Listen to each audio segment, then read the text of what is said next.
जय श्री कृष्ण श्रोताओं, आज की इस कहानी से आपको बहुत कुछ सीखने को मिलेगा, क्योंकि इस कहानी के माध्यम से 6 ऐसी बातों को बताया गया है जिनको अगर आप ध्यान में रखते हैं तो हमेशा सुखी और धनवान रहेंगे।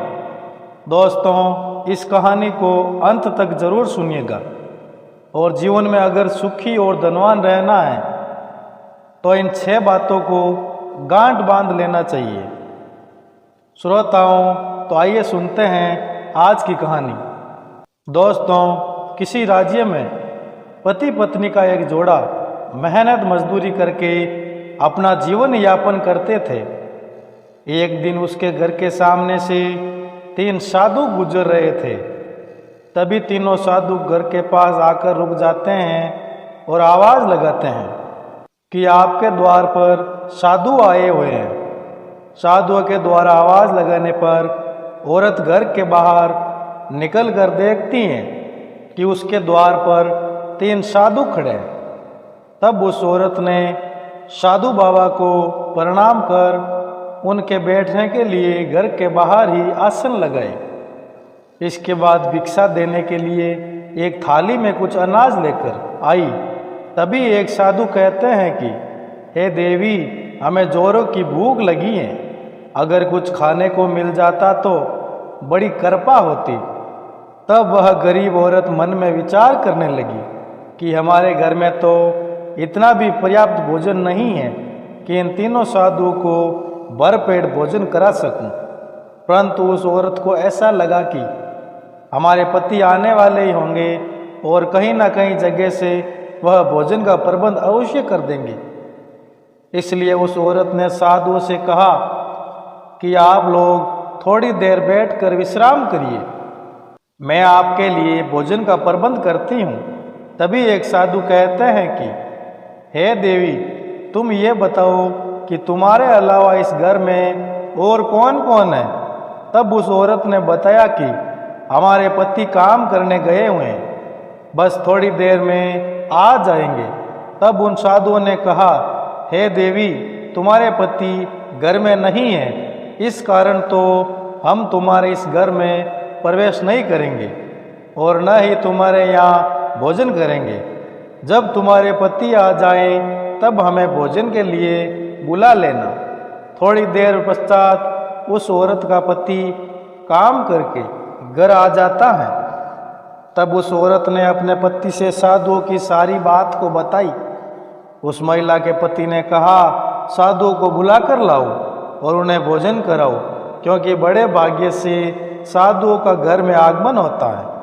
अपने पति का आदेश पाकर वह औरत साधुओं के पास जाती है और उनसे कहती है कि हे महात्मन, हमारे पति घर आ गए हैं और मैं उनकी आज्ञा से ही आपको बुलाने आई हूँ।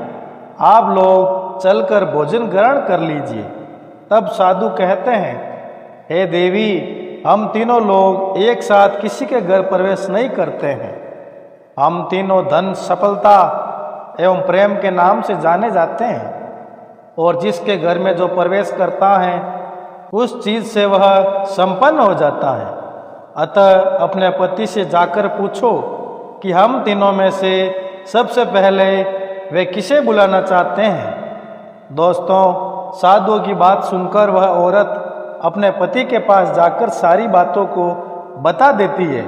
तो उसके पति ने कहा, हम लोग तो पहले से ही गरीब हैं, अतः सबसे पहले धन को ही बुला लो, क्योंकि अगर घर में धन आ जाएगा तो हमारी गरीबी हमेशा के लिए समाप्त हो जाएगी। तो उस औरत ने कहा, अगर हम सफलता को बुला लेते हैं तो बिना कुछ किए ही हर काम सफल हो जाएगा। इससे धनवान होने में भी ज़्यादा समय नहीं लगेगा। दोस्तों, इस तरह दोनों पति पत्नी का अलग अलग मत होने के कारण यह निष्कर्ष नहीं निकल पा रहा था कि आखिर सबसे पहले किसे बुलाया जाए। तब पत्नी ने अपने पति से कहा, चलो हम लोग उन्हीं से पूछ लेते हैं कि धन और सफलता में सबसे पहले कौन आना चाहिए।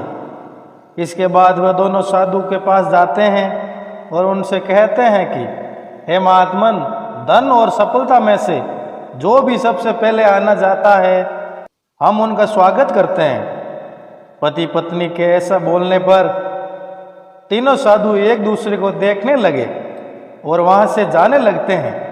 तो उन पति पत्नी ने कहा, हे महात्मन, आप इस तरह क्यों जा रहे हो? आप रुकिए तो। तब साधु जी बोले, हे पुत्री, हम तीनों लोग इसी प्रकार सभी के घरों में जाते हैं और प्रत्येक घर में प्रवेश करने की कोशिश भी करते हैं, परंतु जो लालच में आकर धन व सफलता को बुलाता है, हम वहाँ से वापस लौट जाते हैं। लेकिन जो प्रेम का चुनाव करता है, हम सभी एक एक करके उसके घर में प्रवेश कर जाते हैं। इसीलिए दोस्तों कहा जाता है कि जहाँ प्रेम होता है वहाँ धन की कोई कमी नहीं रहती और धन आ जाने से सफलता ही अवश्य ही प्राप्त हो जाती है। परंतु जिसके अंदर लालच होता है, उन्हें अगर सोने का खजाना भी मिल जाए तब भी वह संतुष्ट नहीं हो पाता। प्रेम के बिना धन का होना निरर्थक हो जाता है।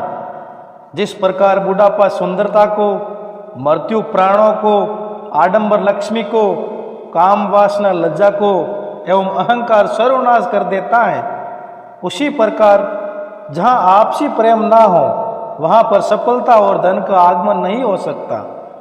शुभ कर्मों के द्वारा ही लक्ष्मी का आगमन होता है।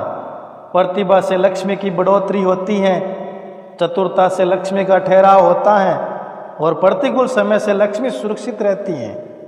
दोस्तों, अगर आप चाहते हैं कि धन और सफलता हमारे पास ज़्यादा समय तक स्थिर रहे तो इन 6 बुरी आदतों का त्याग करना होगा। पहला, मदिरापान नहीं करना होगा। दूसरा, अनावश्यक कलह। तीसरा, जो परिवार में रहकर कलह का कारण बनता हो। चौथा, किसी भी स्त्री एवं पुरुष में कलह कराने की भावना। पांचवा, बुरी संगति एवं छठा, अहंकार की भावना। दोस्तों, अगर आप इन 6 बुरी आदतों का त्याग कर देते हैं तो निश्चित ही आपके घर में प्रेम, धन व सफलता तीनों का वास होगा और आप जीवन भर सुखी एवं धनवान बने रहेंगे। दोस्तों, आशा करते हैं कि आज के इस प्रसंग से आपने बहुत कुछ सीखा होगा। इसी तरह ज्ञानवर्धक कहानियाँ एवं पौराणिक कहानियाँ सुनने के लिए इस चैनल को सब्सक्राइब जरूर करें। जय हिंद, जय भारत।